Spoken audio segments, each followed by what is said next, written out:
Good morning. Hello, hello, hello, hello. Good morning, good afternoon, good evening, whenever it is that you are watching the broadcast. Hello, hello.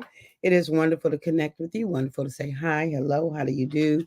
What's going on in your world? What's going on with you, beloved? What is happening? What is happening? For those of you who will be live, yes, yes, yes, I love it. Let's make it do what it do.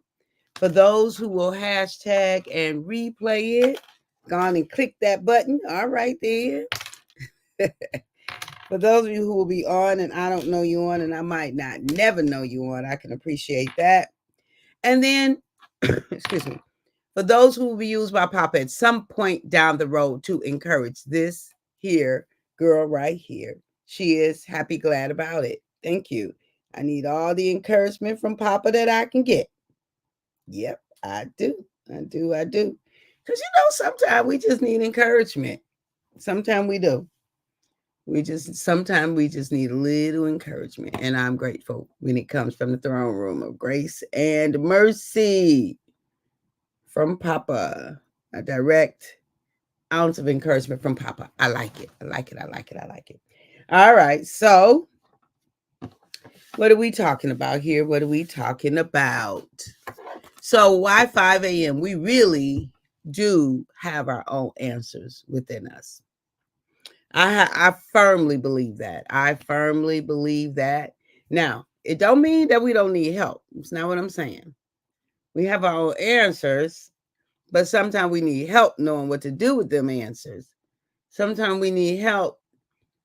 Even if we know what to do, we might not know how to do it. We might not know how to get to it. We might need some encouragement to help us to believe that we can do something about the thing that is our thing. I mean, So I'm in no way saying that we don't need others. We always need others in life.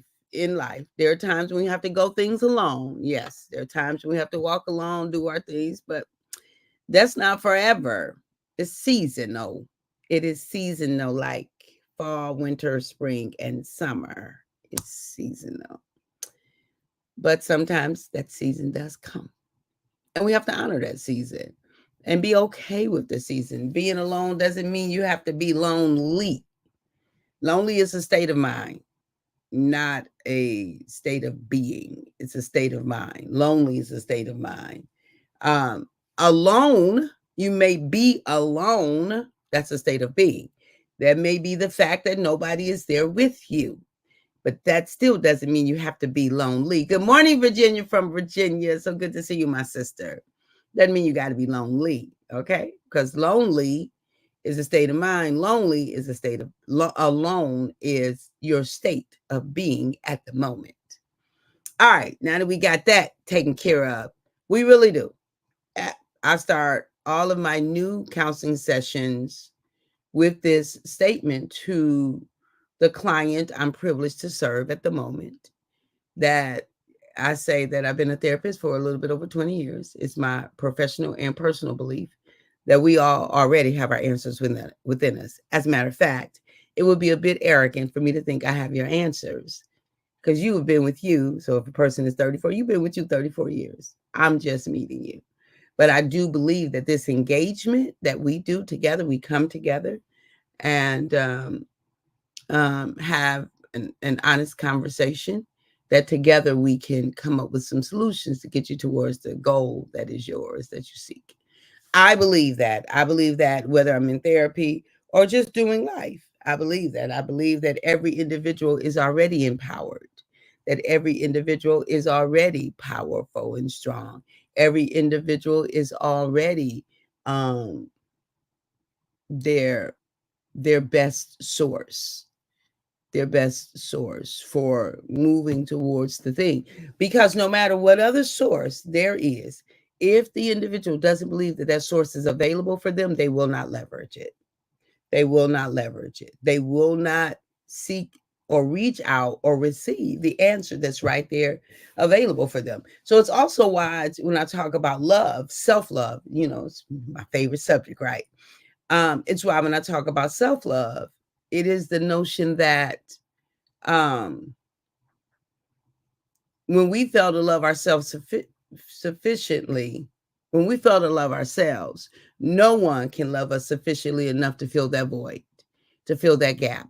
It's just not possible, right? No one, people can love us, but it's going to always go through the hole, right? Of I don't believe I deserve love, or I don't trust love, or um, I'm not good enough for love, or all the things, all the things. It'll just go in and go out. So we have to have a basis of love for ourselves, right? Think about babies. Babies love themselves. They do. They look at their hand, they eat on their hand, they eat on their toes, they rub on themselves. Like, they just love their body. They love their being. They are content and satisfied. Unless something's wrong with them, they are content and satisfied within their being. They don't lose that contentment and satisfaction until we teach them out of it. I'm just saying it's the truth. And what did it say? The truth and something like that. Good morning, Honey Bun. Good morning, Erica Horn. Erica, you're not Horn anymore. It's Horn on the Facebook. What's your last name? David. I forgot.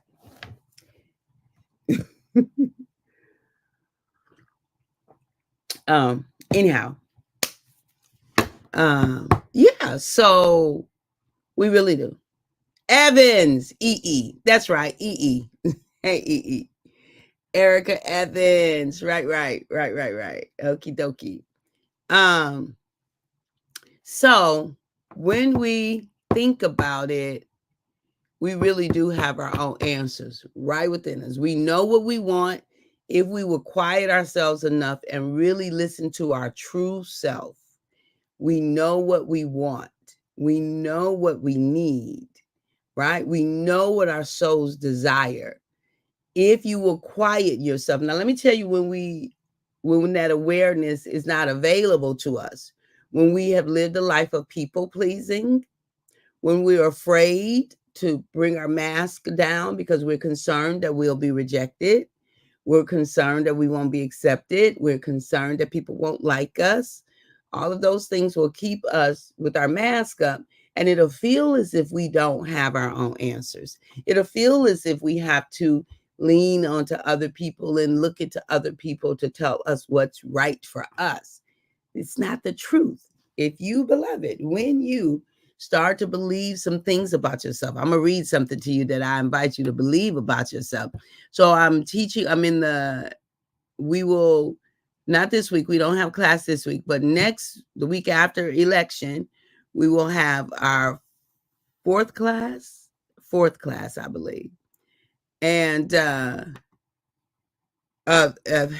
Being Happier Now is the name of the class, Being Happier Now. And there's this powerful quote that I, provided for the class this past Tuesday. And it says, "You are a very special being with such a magnificent purpose. You are needed, wanted, seen, understood, accepted. And my favorite part, completely loved." I love it. Infinite possibilities are available for you. Look, when we live saying those kind of things to ourselves, our life is different. Our life is different when we live saying those kind of things to yourself.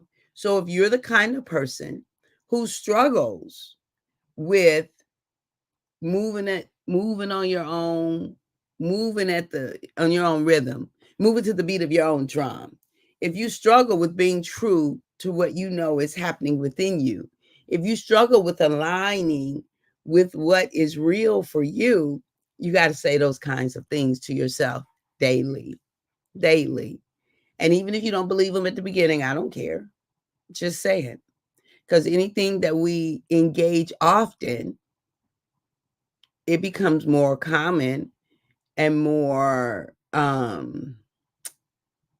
we acclimate to it. Have you ever tried something initially and you thought, "Oh, Lord, I'm never going to get this," but you kept at it. You continued to do it. You acclimated to it. And in acclimating, right, it becomes your norm. So Even if you don't believe that you are all that in a bag of chips, I'm going to need you to say it to yourself in different ways, whichever way feels right for you.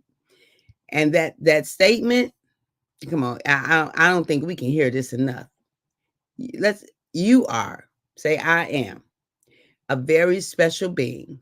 You are, we are a very special being with such a magnificent purpose. You are needed.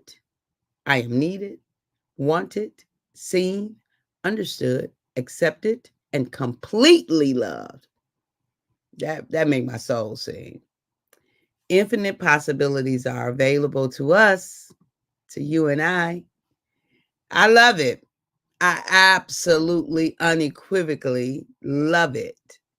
So, what would it be like, beloved? What would it be like if we lived from that place of really knowing that our answers live within us, that our soul knows what it needs, that if we follow our soul's cry, we would stop wasting time with stuff that don't really serve us, right?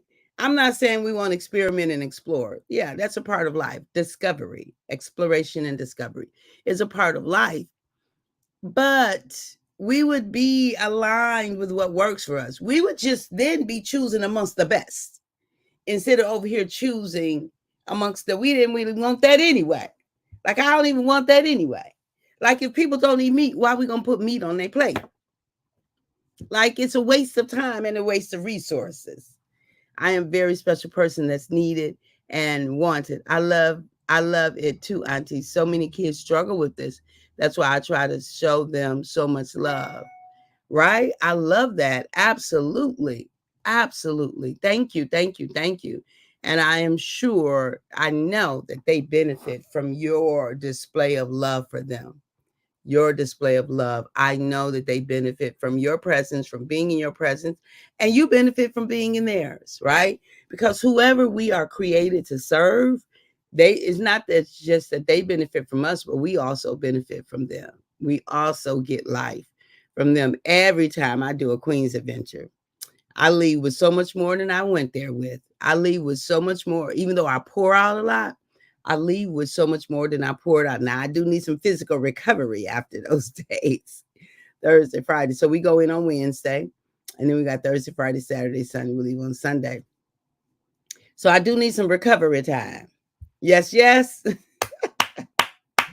Virginia, Erica got our yes, yes. That will forever belong to Lisa Nichols in my book. Yes, yes.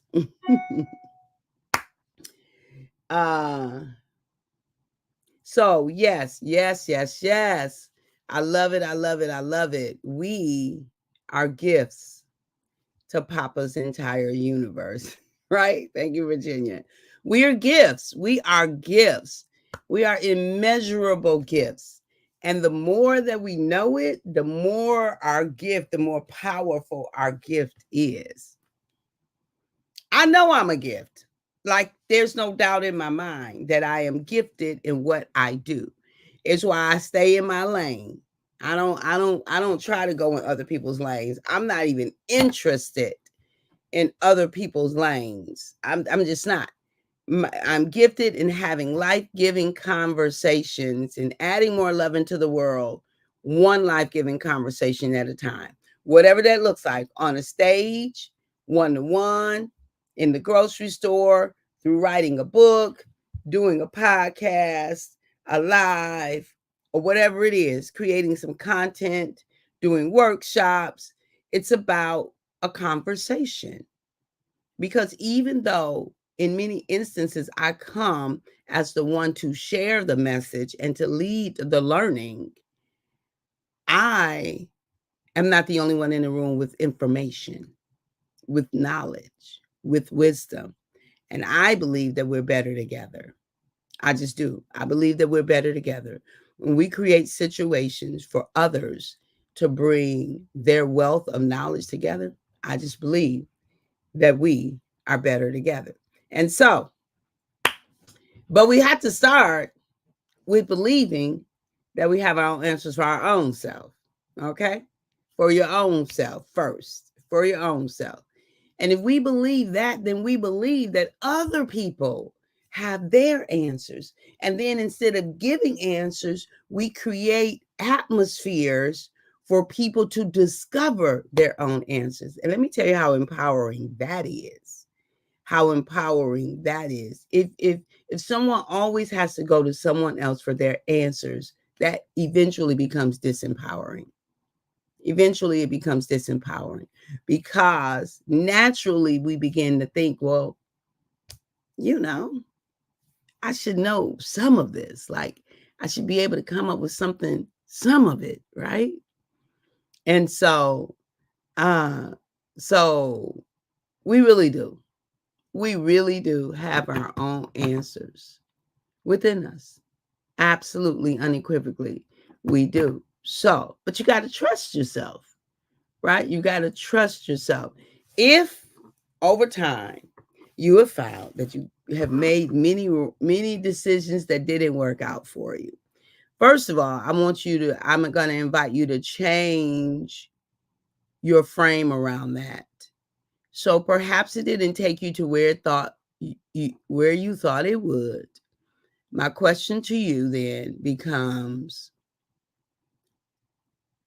can you go back and see a valuable lesson from that experience? Can you leverage a lesson? Can you leverage a lesson? Can you do that? Can you leverage can you get a lesson out of it? Can you leverage a lesson? So there's some benefit. There perhaps was cost. We're not trying to act like the world is sunny, sunshine all the time. Because no, stuff happens in life. Life is life, it be life, and it does what it do. But we also are powerful, spiritual beings having a human experience. We are absolutely powerfully spiritual beings having a human experience. And when you leverage that spiritual in the human domain, man, I'm telling you, where we find ourselves, how we find ourselves, the things we're able to do blow our mind. We surprise ourselves, right? So you are a very special being with such a magnificent purpose. You are needed, wanted, seen, understood, accepted, and completely loved. Infinite possibilities are available to you. It is. It is. It is. It is. So I love it. I love it. I love it. I love it. We have to say those things to ourselves. We have to invite our loved ones to say those things to themselves and just keep growing from that place of belief and that place of knowing. I don't care what has already happened in the past. It doesn't change the truth. It doesn't change that fact. The truth of the matter is that you are all of those things. Perhaps you didn't know some things. Perhaps you didn't have access to some things. Perhaps you got in with the wrong situation, the wrong crowd, okay. And you're here today. Make amends where you need to make amends, repair where you can and need to repair, but don't let that stop your growth. Don't let it stop your progress. Don't let it stop your increase. Don't let it stop your evolution, because you are still all of those things and more. Words can't really describe the magnificence of Papa's beloved. Words can't even describe it. Words don't do us justice. It doesn't do us justice, right? They fall short of the magnificence of the beloved. It does. It does. Like, we are created in Papa's image and likeness of He who created everything that was. In the beginning was the Word, and the Word was with God, and the Word was God, and the Word became flesh and dwelt among us, and we behold the glory of His being, right? We come from that, y'all. Me and His hair. We come from that. We are a part of that. That flows through our DNA. That's enough to make me, Anyway, I love y'all. I appreciate you. I value you. At the moment that Abba gave us our breath, me and you, we forfeited. We relinquished. We gave up the right to not be amazing. You and I simply do not have the right to not be amazing. All right. Talk to you soon. Bye-bye for now. Have a fantastic day.